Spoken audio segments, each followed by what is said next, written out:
सबसे पहले बाबूजी कुंवर सिंह जी के चरणों में नमन करते हुए आज के हमारे मुख्य माननीय श्री सिंह राणा जी का अपने कार्यालय में बिहार स्वागत अभिनंदन आप सबों की तरफ से करते हैं। आज हमारे बीच सौभाग्य है अवसर पर हमारे राष्ट्रीय पार्टी से राणा जी उपस्थित, हमारे सहकारी डॉक्टर चौहान जी उपस्थित है, हमारे संजय जी हैं, पार्टी के लगभग पदाधिकारी पटना जिला अध्यक्ष रमाकांत बाबू उपस्थित है जी हैं, देव कुमार जी हैं, चंद्र चौहान जी हैं मुंगेर से, लगभग हर जिले से उपस्थित है।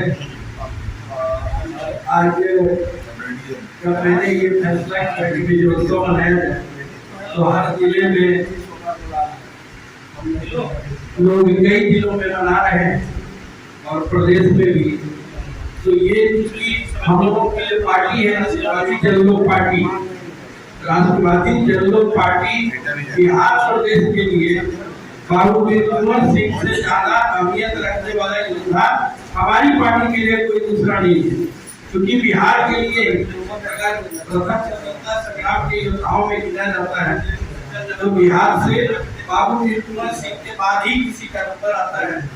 बाबूजी कुंवर सिंह के विजयोत्सव अवसर पर हमने श्रद्धा हमारे बीच राणा जी को होना चाहिए, क्योंकि ये बिहार के लिए विशेष दिन है और हमारी पार्टी के लिए तो और भी विशेष दिन है।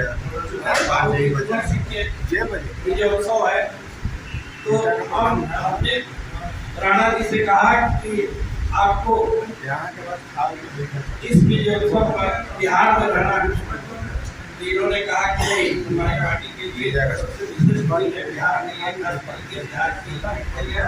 इसलिए हम इस अवसर पर और लगभग 23 अप्रैल ज्यादातर जब से राणा जी आए हैं तब से हमको लगता है कि बिहार में ही 23 अप्रैल को भी रहता है। हमने कहा कि 23 अप्रैल को भी आपको बिहार में रहना है, उन्होंने समय दिया। मैं बहुत बहुत धन्यवाद देता हूँ अपने राष्ट्रीय संयोजक जी को, और मैं कहना चाहूँगा पार्टी सबने, संजय जी ने, देव कुमार जी ने, बाकी सारे हमारे वक्ताओं ने बहुत सारे बातें बताई, तो मैं एक ही बात कहना चाहता हूँ कि आज हम प्रथम स्वतंत्रता संग्राम के योद्धा के विजयोत्सव पर उपस्थित हैं। तो जब ये लड़ाई लड़ रहे थे उस समय इनके सामने जो ब्रिटिशर्स थे उनका तो सुली नहीं डूबता था, उनके पास सेना थी, इनके पास क्या था? बगैर सेना वाले लोग, इतनी बड़ी सेना उस समय शायद दुनिया की सबसे बड़ी सेना ब्रिटिशर्स के पास थी, उनका सूर्य नहीं टूटता था और उनसे लड़े, चाहे प्रथम स्वतंत्रता संग्राम हो या द्वितीय स्वतंत्रता संग्राम हो, आजादी मिलने से पहले भी जो लोग गांधी हो, नेहरू हो, बाकी सारे लोग जो लड़े, सबने एक तरफ इतनी बड़ी सेना और उनसे लड़ करके उनको हराया, देश को स्वतंत्र कराया। तो किसी भी समाज के सामने जो समस्या होती है, आज हमारे सामने समस्या आ रही है, उनको लड़ना है। अब तो ब्रिटिशर्स नहीं है, अपने ही लोगों के बीच अपने अब तो हक की लड़ाई करनी है, तो अपने हक की लड़ाई हम लड़ सकते हैं। हर वर्ग लड़ा, क्योंकि हमारे में क्या था ना कि हम जमींदार रहे, रियासतें दे दिया, राजतंत्र भूल नहीं पाए, लोकतंत्र में हमें जीना ही नहीं है। हम तो यही बात है कि लोकतंत्र को ना हम समझ पाए, ना लोकतंत्र में आज तक हमें जीना है। लोकतंत्र को बढ़िया से सब लोग समझ गए, हर वर्ग समझ गए, हर जाति समझ गई, कोई सब कुछ बन जाता है, कोई कुछ बन जाता है, कोई सोशल मीडिया से नेता बन जाता है। कैसा उसका समाज है, सोशल मीडिया से ही हो जाता है। और आज वो नेता है सोशल मीडिया है। और हमारा समाज, हमारे पास तो कुछ ऐसा नहीं है कि हम बिल्कुल, जब उनके जैसे अवस्था के लोग अपने हक की लड़ाई लड़े, अपने समाज को संगठित किया और आज सत्ता में भागीदारी कर रहे हैं, आज उनकी पूछती है। आप कहते हैं कि हमारे अधिकारी हैं, हमारे अधिकारी जब हम जाते हैं तो हमारा काम नहीं करते हैं, हमारे नेता मंत्री बनते हैं लेकिन हमारा काम नहीं करते। तो जब अन्य दलों से रहेंगे तो वो आपकी बात कैसे करेंगे? उनके ऊपर कोई तो उनका प्रोटेक्टर होना चाहिए। आज जब आपकी पार्टी होगी, आपकी पार्टी अगर सत्ता में भागीदार होगी तो आपके समाज के लोग हर जगह आपको प्रोटेक्ट ही नहीं करेंगे, खुल के आपका साथ देगा।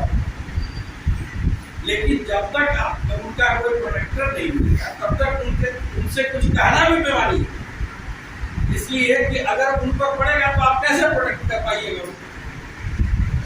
आज जो लोग सत्तासीन है, अगर मान लीजिए कि उनसे किसी का टकराव होता है तो वो आपका साथ कैसे दे सकते? क्योंकि जब अगर उन पर पड़ेगा, उनकी नौकरी पे पड़ेगी, उन पर बाकी चीजों पर पड़ेगा तो आप उनका क्या मदद कर पाइएगा? बताइए। लोग कहते हैं, लोग नजरी भी देते हैं, भाई अपनी पार्टी को खड़ा करो, अपनी पार्टी के अपने झंडे को मजबूत करो, सत्ता में भागीदार बनो और बनने के बाद तब आपके लोग खुल के आपके साथ हैं, चाहे वो नौकरी पे सामने हो, चाहे राजनीति में हो, सब आपके साथ आएंगे, आपके लिए लड़ेंगे, खुल्ला आपके लिए खड़ा होंगे। आप कई पार्टियों में आपके वोट बटे हुए हैं, आपके नेता बटे हुए हैं,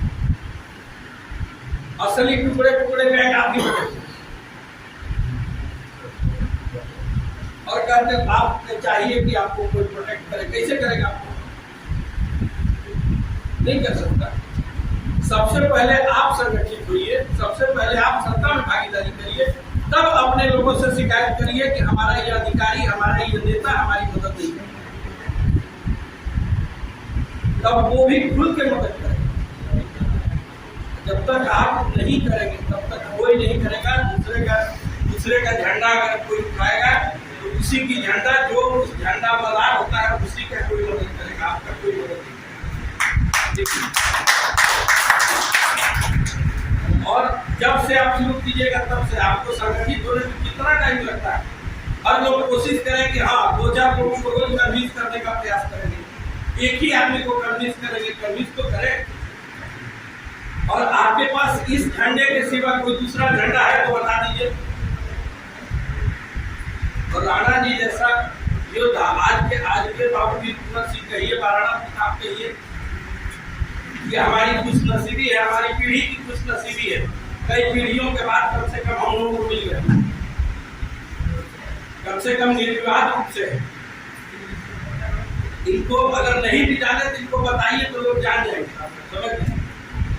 और इनके नाम पे कम से कम संगठित हुआ है। अब ये नेता वो नेता, ये दल वो दल, मदद तो है लेकिन आपके काम कितना आता है। इसलिए अब समय है कि हम सब लोग संगठित हो जाए, अपने झंडे को मजबूत कर लें और एक दूसरे को प्रोटेक्ट करना सीख लें। ये तो आने वाली पीढ़ी बहुत शिकायत करेगी कि हमारे पूर्वज ने कहा। सुनील सिंह जिंदाबाद, सुनील सिंह जिंदाबाद, जिसमें दम है वो सत्ता हासिल करेगा। लेकिन फिर 1947 में लोकतंत्र आया। जब लोकतंत्र आया तो इसमें राज्य स्थापित करने का, राजा बनने का जो तरीका है वो बदल गया। अगर तब हमारे जो ये 565 रियासत थी, जो राजा महाराजा थे उस समय के, अगर ये बात को तब समझ जाते कि लोकतंत्र में राजा वो कैसे बने रह सकते हैं, तो आज हमें इतनी समस्याओं को नहीं देखना पड़ता। अगर वो उस समय जितने राजा महाराजा थे वो सरदार पटेल जी की बात मान के जब उन्होंने अपनी रियासत दे दी, कोई समस्या नहीं थी, वो दे देते। उनमें जो सबसे बड़े राजा थे उनमें आपस में विचार विमर्श करके वो सारे के सारे जो है एक राजनीतिक झंडा बनाते, कुछ भी उसका नाम रखते। जो अलग अलग राज्यों के राजा थे उनको जो है उनका प्रदेश का अध्यक्ष प्रभारी बनाते, और अगर वो अपना झंडा कांग्रेस के सामने उस समय बना देते तो मैं आपको यकीन दिलाता हूं कि वो उस समय राज्य सत्ता हासिल करते, उनमें से कोई राजा देश का प्रधानमंत्री भी बना। और वो चीज आज तक चली आ रही होती कई राज्यों में और कई देश के अंदर जो है आपकी बहुत बड़ा राजनीतिक झंडा होगा। राजनीतिक झंडा क्या होता है? विचारधारा होती है। जब वो बनाते राजा महाराजा तो उनकी विचारधारा और अपने हितों की सुरक्षा करते हो, लेकिन दुर्भाग्य रहा कि उन्होंने अपनी समझ नहीं आई। उन्होंने तसल्ली इस बात से की, उनको अंग्रेजों ने कहा भाई राज्यसभा आपके लिए बनाई है, तुम बस यहाँ आके बैठ जाओ। अब बाद में उस देशमुख को हटा दिया। फिर उनको क्या मिला? कोई राजा महाराजा ने सोचा चल कांग्रेस से टिकट ले ले, सांसद बन जा। लेकिन सांसद बेचारा अपनी बात थोड़ी ना रख सकता, वो तो जिस पार्टी से बना है वो उसकी बात रखेगा। तो अब इतने वर्षों से अनेक प्रकार के समस्याएं हमारा समाज झेल रहा है, और अभी कुछ सालों में मतलब करीब 30-40 साल का अगर हम लगाएं तो जो हमारे अन्य जाति के अन्य समाज के जो भाई हैं, लोकतंत्र को उन्होंने समझ लिया कि भाई कैसे सत्ता हासिल करनी है। आप सोचो, आप जिनको बेवकूफ समझते हो सबसे पहले उन्होंने ही समझा। यहाँ पे कई बार लालू यादव जी मुख्यमंत्री रहे, तो ऐसा